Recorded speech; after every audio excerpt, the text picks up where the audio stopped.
안녕하세요, 정비사 브라이프입니다. 제가 먼저 본 영상에서 또 에어컨 시스템, 냉매 사이클 시스템에서 여러 가지 했는데 에어컨에 필요한 센서와 부품 장치들의 설명을 드렸고, 에어컨 컴프레셔, 그 다음에 또 에어컨이 덜 시원한 경우도 말씀드렸는데, 제가 오늘은 에어컨이 작동이 되는데 아예 작동이 안 되는 게 아니라 에어컨이 좀 사이클이 작동이 되는 것 같아요. 컴프레셔도 붙고 풀리가 의해서 엔진이 돌아가면서 에어컨 컴프레셔가 붙는데 에어컨이 좀 덜 시원한 것 같고, 때때로는 작동이 안 되는 것 같은데, 자, 이럴 때 정비사들은 어떻게 진단할까요? 자, 그럴 때는 일반인 분들은 제가 먼저 영상에 말씀드렸지만 고압을 만져본다든가 파이프를 만져볼 때 뜨거워야 되고, 저압 파이프를 만졌을 때는 차 실내 이베포레이터 나오는 저압 파이프를 만져볼 때는 시원해야 되고, 이렇게 간접적으로 체크를 하는데, 오늘 같은 영상은 조금 일반인 분들한테는 어렵겠지만은, 뭐 정비를 나 한번 고차원적으로 정비를 배워보고 싶다, 아니면 또 혹은 정비를 좀 배우기 시작하신 분들한테는 어느 정도 도움이 될 것 같습니다. 요럴 때는 에어컨 게이지라는 게 있습니다. 게이지가 뭐 6, 7만 원이면 살 수도 있을 것 같아요. 그렇기 때문에 에어컨 게이지를 에어컨 시스템에 고압 라인, 저압 라인에 그 서비스 포트가 있잖아요. 타이어 구찌같이 생긴 그 서비스 포트에다 꽂고 나서 그 압력을 보게 됩니다. 저 먼저 영상에서 설명해 드렸듯이 에어컨은 고압과 저압이 있습니다. 즉 고압은 엔진이 압축을 해서 만들어 놓은 것처럼 고압이 걸리고, 저압은 빨아들이는 것입니다. 즉 이 에어컨 냉매 사이클이 고압에서 압축을 해낸 가스가 고온 고압의 가스가 콘덴서에서 식혀졌다가 다시 필터를 거쳐서 TX 밸브, 팽창 밸브를 거쳐서 가스의 그 가스 냉매가 압력이 낮아지면서 온도가 낮아지면서 주변에 열기를 뺏어가면서 시원하게 해주는 장치인데, 그것이 고압과 저압을 이렇게 순환하면서 일정한 압력을 만들어내게 됩니다. 그렇기 때문에 이 압력 게이지를 보면서 에어컨 시스템이 정상인가 혹은 작동이 안 되는가를 보게 됩니다. 자, 그렇기 때문에 오늘은 엔진에 의해서 에어컨 냉매 사이클로 돌아가는데, 그 냉매 가스가 돌아가는 것을 어떻게 판단하냐는 게이지를 보면서 에어컨 시스템이 정상적으로 되는가 안 되는가를 보는데, 지금 보통 에어컨이라는 것이 주변의 실외 주변의 온도하고 습도가 아주 크게 영향을 미칩니다. 그렇기 때문에 어느 세계의 어느 자동차 메이커든지 간에 에어컨 이 압력 게이지의 범위는 습도와 온도를 딱 일정하게 제시하고 있어요.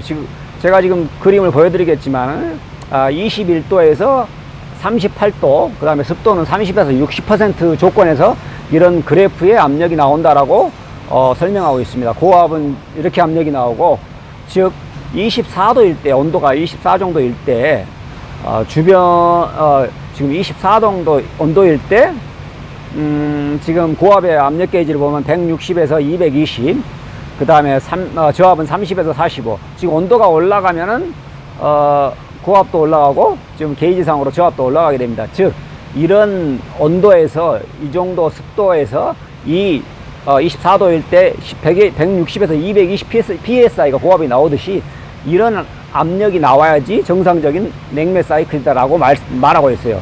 이게 세계 어느 차든지 비슷비슷합니다. 전기차도 전기 모터가 컴프레셔를 돌리지 안에 냉매 사이클은 똑같습니다.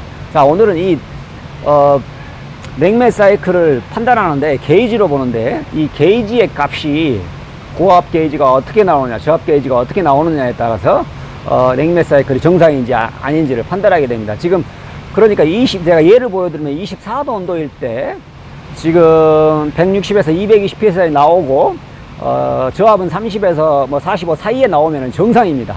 무슨 말씀인지 아시겠죠?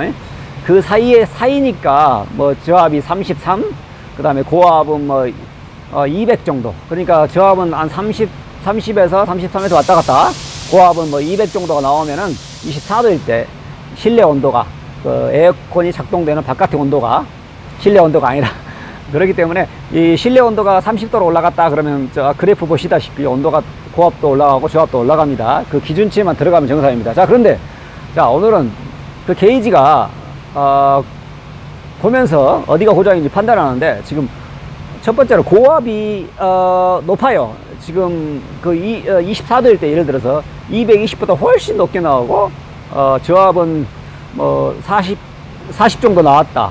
지금 기준치 안에는 들어가는데 평균보다 높다. 즉 고압이 높게 나오고 그 다음에 저압이 평균보다 높다. 그럴 때는 어디가 이상이냐?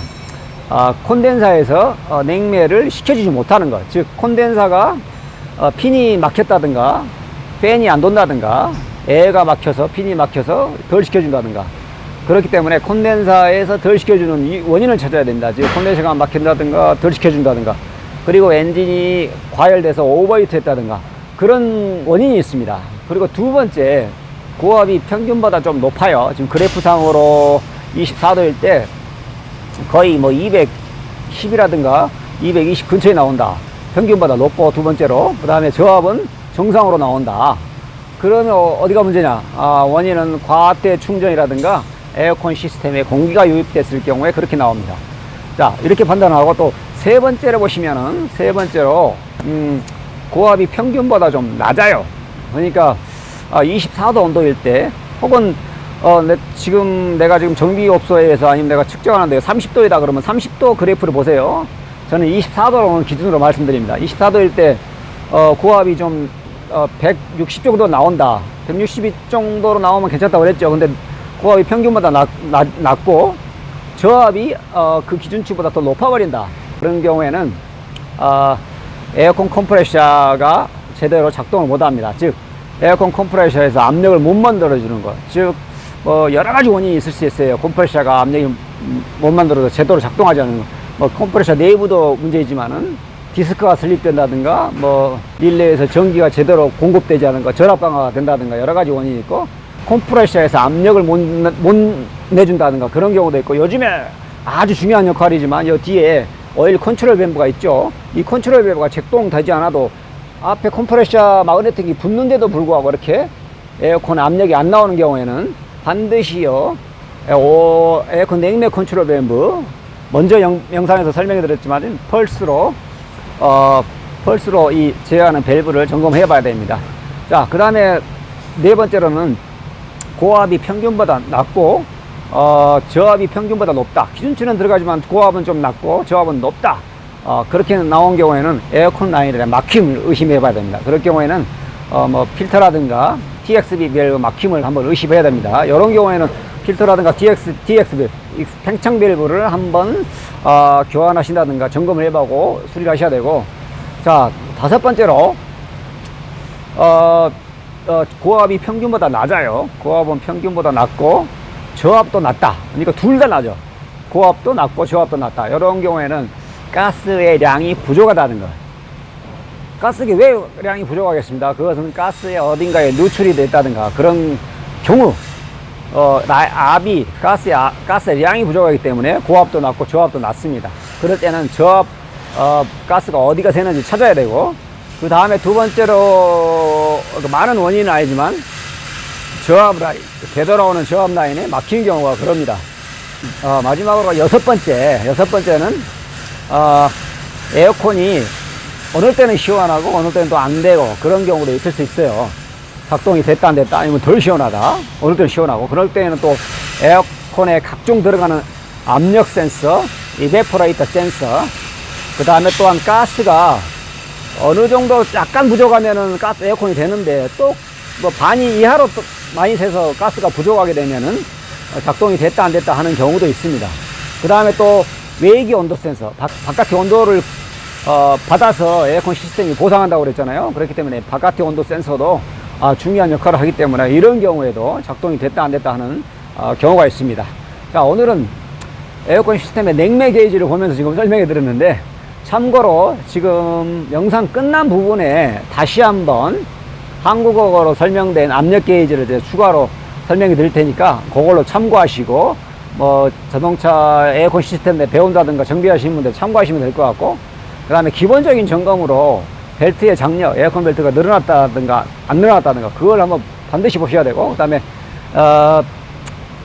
앞에 컴프레셔의 클러치, 앞에 클러치, 그 다음에 마그네틱 부분이 제대로 작동이 되는지 안 되는지, 그 다음에 컴프레셔로 전기가 들어가는지 안 들어가는지, 그런 릴레이 기본 점검을 반드시 하셔야 될 것 같아요.